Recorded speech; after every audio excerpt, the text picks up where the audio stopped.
What's up, guys? How's it going? It is Matt here. So we're gonna be talking about life in the quarantine zone. Man, it's getting rough out here.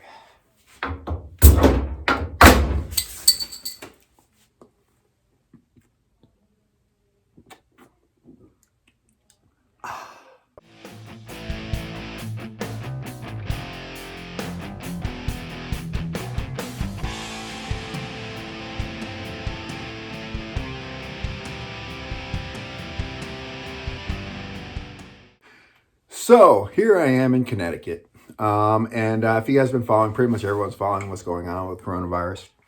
It's pretty much made its way across the world, and it just so happens to have had made its way into Connecticut. It first started out the very first time that we had reports. There was two people that had it, and supposedly it was a doctor from Manhattan. Go figure. I believe it was Manhattan, but go figure. A doctor that worked in and out of a couple Connecticut hospitals, and he didn't realize that he had coronavirus, and he was spreading it to his patients. So when he figured it out after working at Danbury, I think it was a Danbury hospital. It might be a different one, but I know Bridgeport was one of the hospitals that he worked with. Once he finally found out about it, he put himself in self quarantine. But by that time, he had already started spreading it. And then it was from another guy who was visiting California. Go figure. And then he came over here, and he had coronavirus. So he became self quarantine, and then from there it spread. And every couple days it doubled, pretty much doubled, to a point where it was a couple days ago there was only 6 people that had the coronavirus. Then the next time that they reported it, they went from 6 to 21. And then when it went from 21, it went to 41. And then when it went to 41, it went to 91. All right, it's about 91 right now, supposedly, is what they have documented of people that are basically quarantined in it. So basically what's going on, our kids are completely out of school. They aren't even sure if our kids are going to go back into school. They think it might be like, I don't know, they're thinking that it might be like, who knows how long. They said they're planned for a couple of weeks, but it could be closed indefinitely, which really sucks for the seniors out there. It really feels bad for you guys. I don't know how they can work with it. I know they're talking about doing learning from afar and stuff like that. But basically what's going on, guys, is all of us are, what are they calling it? The social distancing, which is the new name for quarantine, basically. And we're all trying to social distancing. So when I work remotely from home. I go in and out of the office occasionally. I do some work and stuff like that. And that's kind of what life is like. But for the most part, we are pretty much trapped in our home with our supplies. So basically it's, I've been a prepper for a long enough time. I've had a good amount of supplies on hand, ammunition, all that other good stuff. I had a good amount of that stuff on hand. But what happened is through doing the channel for a couple of years, I've gotten the shit talkers, the people that come out there and talk crap about you being a prepper and stuff like that. And then I see people fighting over toilet paper. I literally people fighting over toilet paper, which is ridiculous. And there's almost no toilet paper available out there because everyone is rushing out to get toilet paper. And it's kind of funny because I have been to the grocery stores, just topping off my stuff and all that other stuff. And there's enough canned goods. There's some meat, there's eggs, there's milk, there's all this other stuff. But the toilet paper section is empty. So I don't know how that works. Maybe they're eating the toilet paper. I don't know. But in my experience, when you're prepping and over my overseas experience and stuff like that, food kind of takes priority over everything. So you worry about your canned foods and your good and your supplies and stuff like that. And yes, you need the necessities like toilet paper and stuff like that because it's kind of a cleaner way to do things. But I don't know what it is about people literally hoarding toilet paper. It's kind of ridiculous. So we're going to talk a little bit about what I've been doing.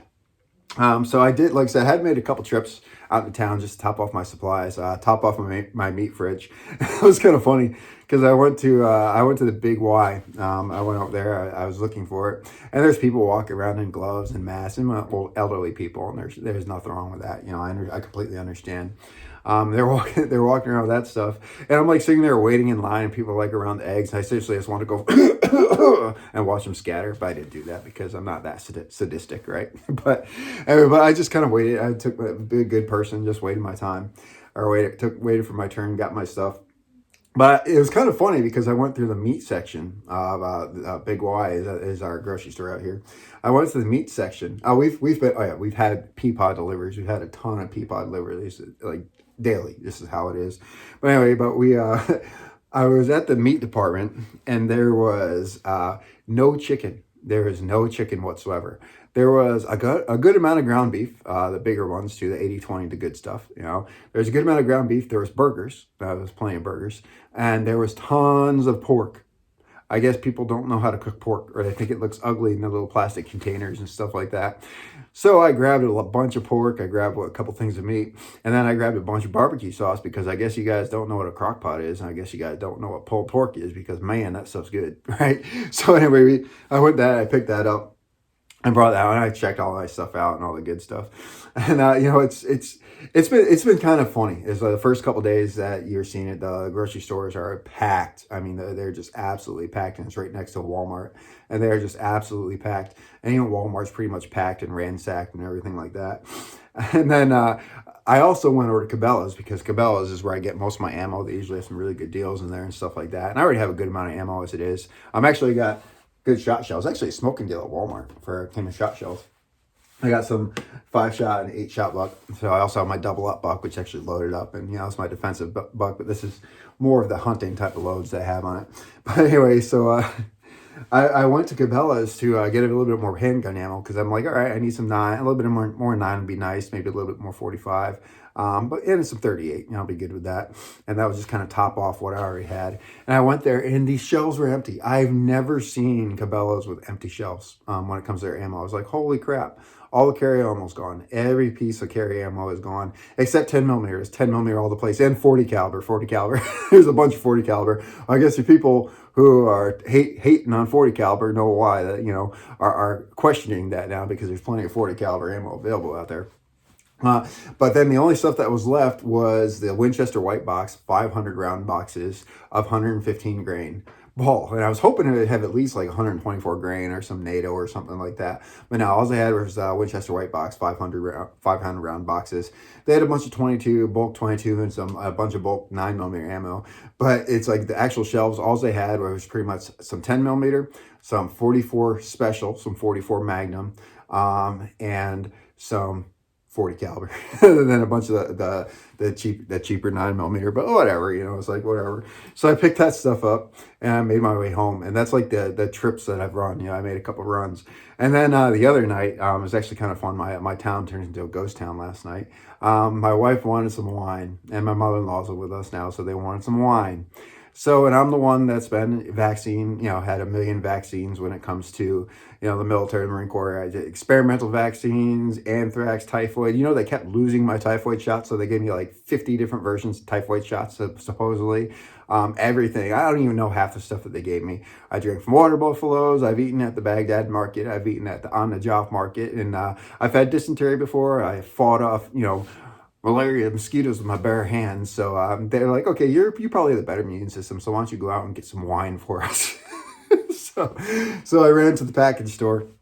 That's what you call it out here in New England. I ran to the package store. I got a bunch of wine, and then I figured if we're gonna be, you know, we're gonna be quarantined for who knows how long, I might as well go out in style. So I got myself some Guinness and my good old fashioned Jim Beam. So I guess we better quarantine in style, all right? So we got plenty of alcohol now in the house. You know, they were running out of business because no one was there, no one was in the parking lot. So I figured I'd help them out and give them my business. But you know, that's basically what it's been like. I mean, it's literally is people are freaking out all over the place. You see, everyone's wearing gloves, which is expected. I'm doing it too. I'm going in and out places. A lot of people have their masks. You know, it's crazy because my town, the street is actually pretty dead. I mean, it's literally dead. The main streets are just dead, especially at night. There's a lot of people working remotely. Everyone's kids are home. You know, it is what it is. So we're gonna do this whole series, guys. We're gonna be doing the day 1 in quarantine series. We'll start right there, right? So I'll start with that. But there are a couple things that I did pick up too, which would help me get through the whole quarantine situation because we're not technically fully quarantined yet. And, you know, I'm kind of like my outdoor stuff. So there's a couple things I did pick up, you know, I'll order in the mail and stuff like that. And that was, oh yeah, I'm getting all ready. Oh yeah, I get lots of fishing time coming up, right? Got lots of fishing time coming up because no one wants to get out of the house. So I guess I'll have all the bass to myself, right? We got some more tungsten weights that came in the mail. My tackle box is nice and rearranged and ready to go. My ammo's all set. I have my backup supplies. My security systems are working, and we are good to go. We are golden, and we are ready to tough out this quarantine. Right. That's funny. I gotta tell you guys a funny story too. When I was at Cabela's, I went to pick up the ammo. There was a line of people. There was actually a bunch of people leaving Cabela's with nothing but BB guns. They had some BB guns, BB gun pistols, and Daisy BB guns, and they're fun too. But they're just leaving those. And I'm like, wow, they're going with BB guns. I guess maybe if they're going for like rats and squirrels or something like that, and birds occasionally, I guess it'd be a good thing to do.